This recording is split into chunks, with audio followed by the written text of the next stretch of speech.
गोरखपुर नाम का एक गांव हुआ करता था। उस गांव में ज्यादा लोग नहीं रहते थे। उस गांव में एक गर्भवती विधवा औरत रहती थी। उस औरत का नाम कमला था। कमला अपने घर में अकेली रहती थी।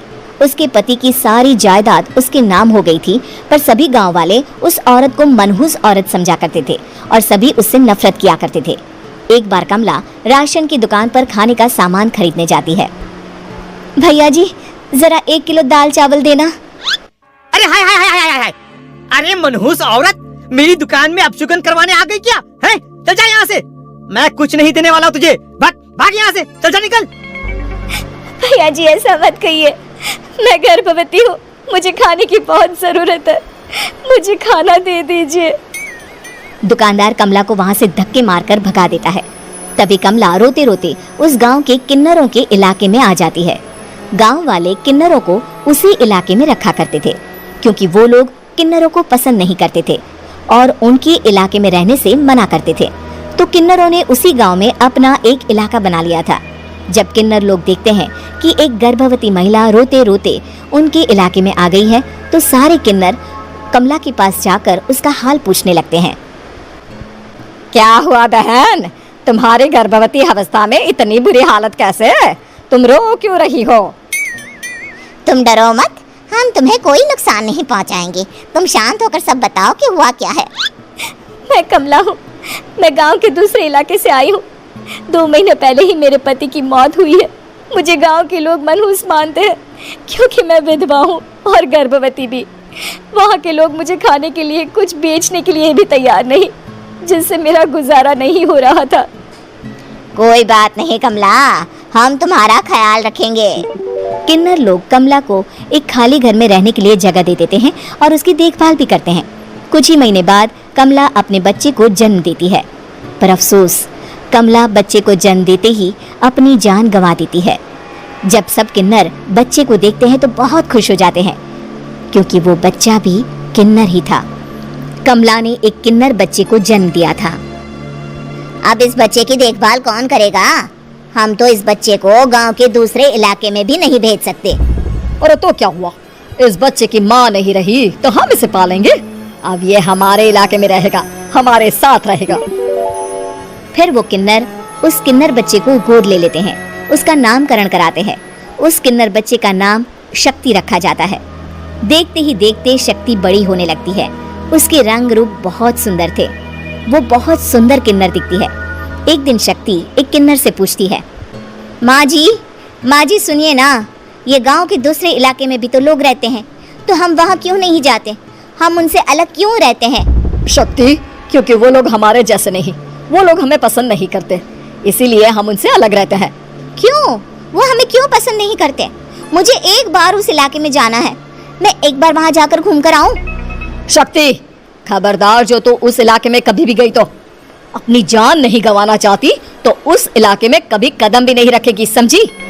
इतना कहकर वो किन्नर वहां से चली जाती है। शक्ति उस किन्नर की बात सुनकर बहुत रोती है। माँ जी, ऐसा कैसे कह सकती है? उन्होंने इतनी सी बात के लिए मुझे इतना डांटा। अब तो मैं उस इलाके में जरूर जाऊंगी। फिर एक दिन शक्ति गांव के दूसरे इलाके में चुपके से जाती है।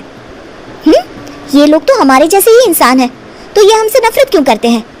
जब शक्ति उस इलाके में पहुंचती है तो गांव के सारे आदमी उसके रूप से मोहित हो जाते हैं। वो लोग ये अंदाजा नहीं लगा पाते कि वो किन्नर है। शक्ति की सुंदरता देखकर सारे गांव वाले उसकी तारीफ करने लगते हैं। तभी गांव का चक्कर लगाने गांव के जमींदार का बेटा हर्ष वहां पहुंचता है। हर्ष भी दिखने में बहुत सुंदर होता है।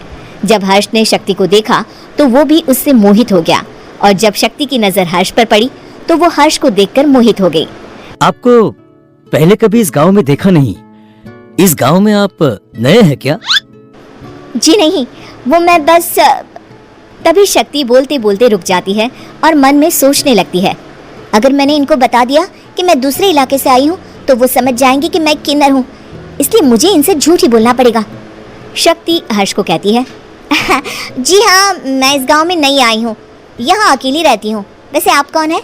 आप भी इसी गांव में रहते हैं? जी हाँ, मैं इस गांव के जमींदार का बेटा हूँ। आपको किसी भी चीज की जरूरत पड़े तो आप मुझे बता देना, मुझे अच्छा लगेगा। ऐसे ही शक्ति और हर्ष एक दूसरे से रोज मिलने लगते। वो दोनों अपने प्यार का इजहार करने एक दूसरे से मिलने जाते हैं। तभी शक्ति का पीछा करते करते एक किन्नर वहां आ जाती है। शक्ति, शक्ति मैं तुमसे बहुत प्यार करता हूँ। मैं तुमसे शादी करना चाहता हूँ। क्या तुम मुझसे शादी करोगी? हाँ हर्ष, मैं तुमसे शादी करूंगी, पर मैं तुमको अपने बारे में एक सच्चाई बताना चाहती हूँ जो मैंने तुमसे छुपा कर रखी है। तभी उनके बीच में ही वो किन्नर आ जाती है। शक्ति, तेरी हिम्मत कैसे हुई ऐसा करने की? वो किन्नर शक्ति को खींचकर गांव के जमींदार के पास ले जाती है। हर्ष भी वहां शक्ति को बचाने के लिए पहुंच जाता है। जमींदार शक्ति और हर्ष के प्यार के बारे में सुनकर गुस्से में आ जाता है और शक्ति को गांव के बाहर निकालने की सजा देता है। शक्ति ये बात सहन नहीं कर पाती और कुएं में कूदकर अपनी जान दे देती है। जमींदार हर्ष की शादी गांव की एक लड़की से करवा देता है, पर हर्ष इस शादी से खुश नहीं होता। शक्ति अपना बदला लेने के लिए मरने के बाद किन्नर चुड़ैल बन जाती है। अब मैं इन गांव वालों को नहीं छोड़ूंगी, अब इनसे मैं अपने प्यार का बदला लूंगी। किन्नर चुड़ैल गांव वालों को परेशान करना शुरू कर देती है। एक बार वो रात को गांव के खेतों में पहुंच जाती है और वहां आग लगा देती है। सारी फसल जल के राख हो जाती है। जब एक आदमी रात को उठकर देखता है कि खेत में आग लग गई है तो वो वहां पहुंच जाता है। वो देखता है कि खेतों के बीचों बीच एक किन्नर चुड़ैल खड़ी है और वहां खड़े होकर ताली बजा रही है। गांव वाला किन्नर चुड़ैल को देखकर बेहोश हो जाता है। जब सुबह उस आदमी को होश आता है तो वो सीधा जमींदार के पास जाता है।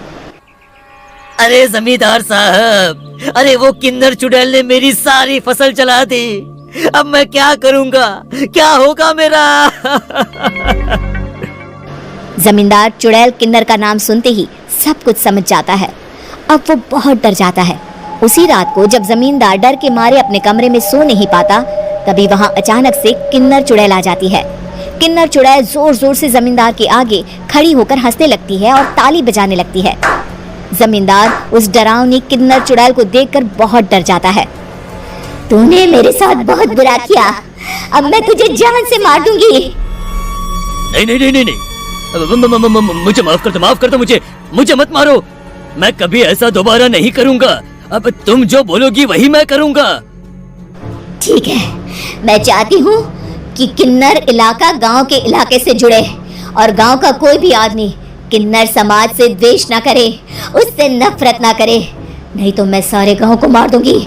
और तुम गांव में एक नया कानून बनाओ कि अगर किसी ने भी किन्नर समाज को हानि पहुंचाने की कोशिश भी करी या इनसे भेदभाव करने की भी कोशिश करी तो उनको कड़ी से कड़ी सजा मिलेगी। हाँ, मैं ऐसा ही करूंगा। तुम जो बोलोगी वो मैं करूंगा, पर मुझे जाने दो प्लीज। तब वो किन्नर चुड़ैल वहां से चली जाती है। गांव का जमींदार किन्नर चुड़ैल का कहा मानते हुए दोनों इलाकों को एक कर देता है और नया कानून भी लागू कर देता है। तब से वहां किन्नर समाज और बाकी गांव वाले शांतिपूर्वक रहने लगते।